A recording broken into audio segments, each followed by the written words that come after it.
Hello guys, আমরা এসে গেছি আমাদের আরেকটা ভিডিও নিয়ে। আর এটা হচ্ছে আমাদের মন্দারমণি ট্রিপ। আমরা সকাল 7:15টার সময় প্ল্যানেট থেকে একটা লাক্সারি এসি বাসে ট্রাভেল করি। সেই বাসে করে আমরা ফার্স্ট স্টপ যাই হচ্ছে নন্দকুমার।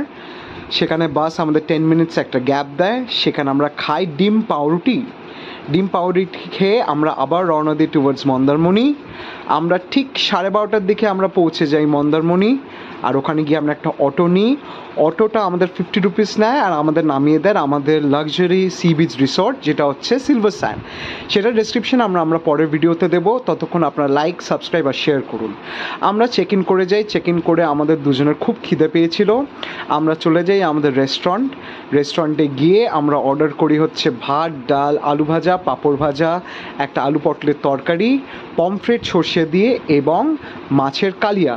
খাবারটা খুবই সুস্বাদু ছিল, খুবই টেস্টি ছিল। আর সবচেয়ে বড় ভালো পার্ট হচ্ছে খুবই বাড়ির মতো রান্না ছিল আর খুব হেলদি ছিল। আপনারা দেখতে থাকুন আমাদের ভিডিওসগুলো আর লাইক করুন আর শেয়ার করুন। ফার্দার নেক্সট আপডেটের জন্য আপনারা আমাদের ফলো করতে থাকুন।